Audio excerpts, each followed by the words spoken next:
Hey guys, this is a reaction video to Magic the Gathering. New decision to get rid of deck lists. Oh my goodness. Why?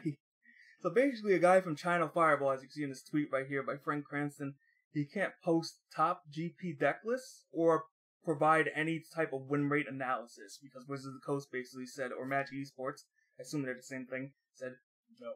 So what does this do exactly? This means that there's no way to prepare for the meta or build a meta deck unless you have some kind of inside scoop on what's going on in the GPs.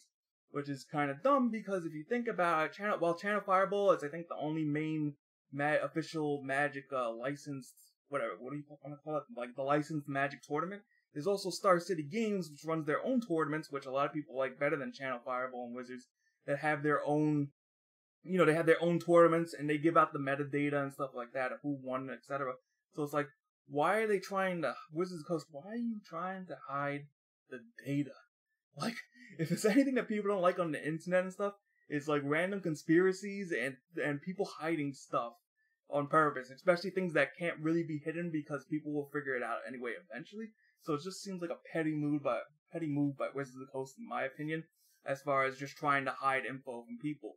Apparently, I was looking at Reddit comments and stuff. They also did this to Magic Goldfish, where I guess a guy was doing analysis there, and they did it, and they said the same thing, where they were like, "No, you can't do this, or otherwise face XYZ repercussions." So who knows what kind of repercussions Channel Fireball would face if they keep posting the deck list, but I assume maybe they can do something with, since they use Magic logos and stuff like that, they can lose maybe the licensing for the tournaments or something like that. I mean, I doubt that will ever happen, but there's got to be some obviously blowback to this, because obviously they told no, you can't post the deck list. Like, come on, in 2020 we can't post things on the internet. Like, what is this? Like some kind of freaking communist country or something like that.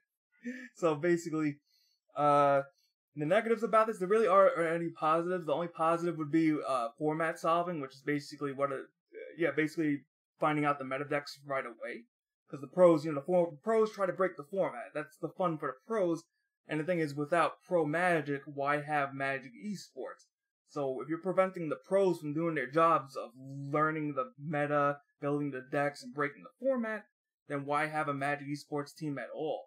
And then this hurts the common players doesn't make any sense. The regular players or casual players, because some players aren't that great at deck building, like me.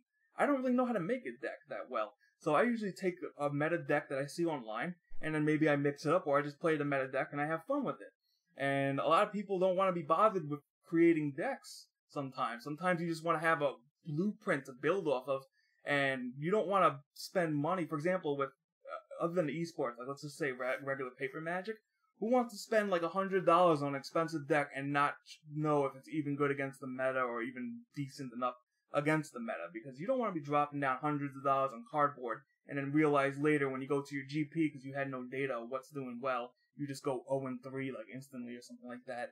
So it's really a disappointing decision in my opinion. I just don't know why they would do it other than trying to help the format be mysterious, which won't happen for much longer. This also will not help with buyouts and leaks.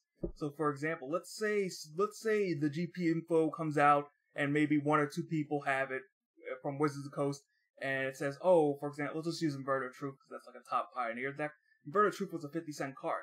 So if only like a handful of people have this info and they just leak it to a friend, they could just leak it to a friend. Now this is kind of putting my tinfoil hat on, but they could technically just leak it to a friend, have the friend buy out Inverter of Truth for 50 cents a pop, and then people will be like, why is this card going up? And then they'll leak out the data, and all of a sudden that card becomes $10.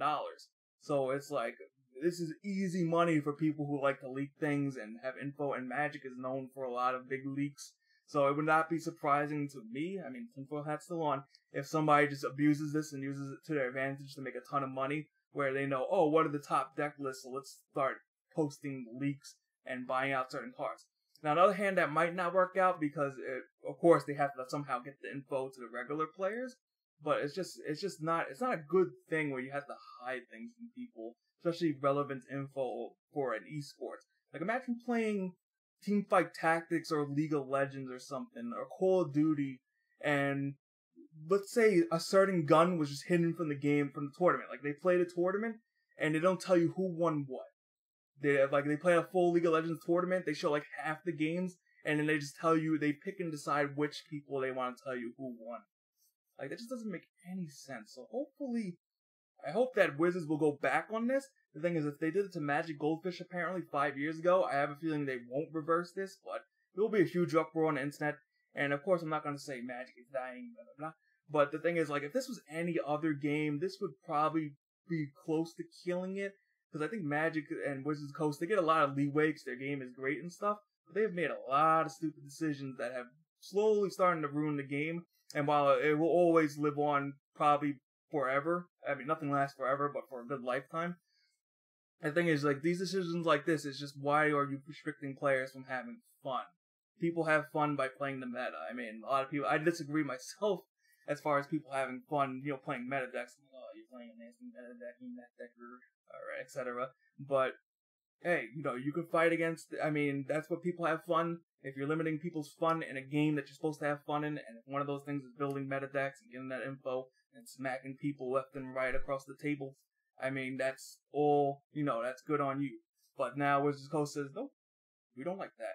So what do you guys think about this whole debacle? Do you think this will have any benefit at all to Magic the Gathering, or is it just another nail in the coffin that they're building a massive coffin eventually, and they're gonna have quite a massive funeral soon if they keep doing decisions like that? Let me know what you guys think in the comments. Also, if you have any suggestions for any reaction videos like this, I might have messed up some info. Hopefully I got this right, but we'll see what happens. So thanks for watching. Hope you guys enjoyed the video, and I'll see you guys next time.